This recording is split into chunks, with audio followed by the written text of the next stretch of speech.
Assalamualaikum warahmatullahi wabarakatuh. Nama saya Nabila Husna Tamara.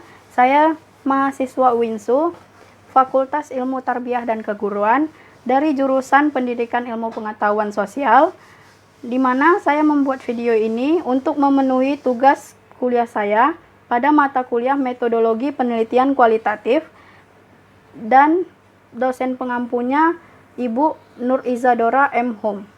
Baik, di sini saya akan menjelaskan mengenai karakteristik penelitian kualitatif, di mana sebelum masuk ke karakteristik penelitian kualitatif, di sini saya akan menjelaskan tentang pengertian penelitian kualitatif terlebih dahulu.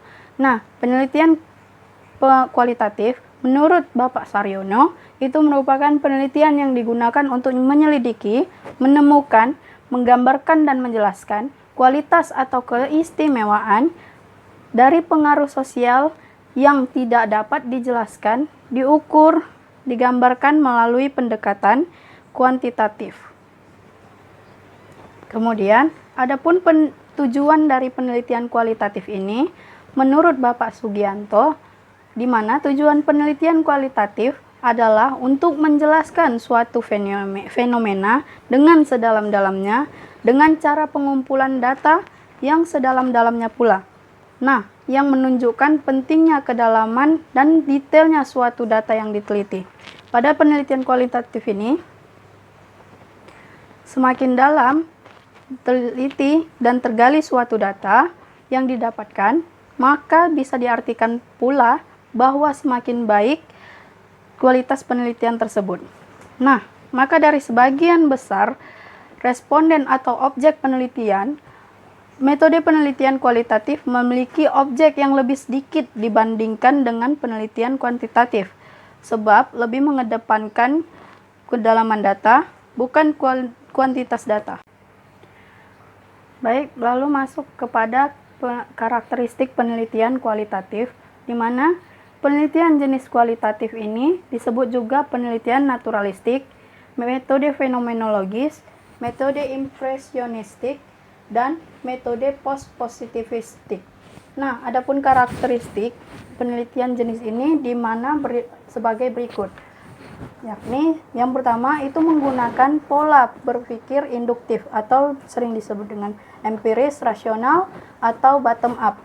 Nah, kemudian yang kedua, metode kualitatif sering digunakan untuk menghasilkan grounded theory, atau yaitu teori yang timbul dari data, bukan dari hipotesis seperti dalam metode kuantitatif. Atas dasar itu, penelitian bersifat generating teori, sehingga teori yang dihasilkan berupa teori substantif. Kemudian, yang ketiga itu ada perspektif emik atau partisipan. Sangat diutamakan dan dihargai tinggi. Minat peneliti banyak tercurahkan pada bagaimana persepsi dan makna menurut sudut pandang partisipan yang diteliti, sehingga biasa menemukan apa yang disebut dengan fakta fenomena. Kemudian, penelitian jenis kualitatif tidak menggunakan rancangan penelitian yang baku. Rancangan penelitian akan berkembang selama proses penelitian itu sendiri. Kemudian, ada yang kelima, pengumpulan data dilakukan atas dasar prinsip fenomenologis, yaitu dengan memahami secara mendalam gejala fenomena yang dihadapi. Kemudian, peneliti berfungsi sebagai alat pengumpul data, sehingga keberadaannya tidak terpisah dengan apa yang diteliti.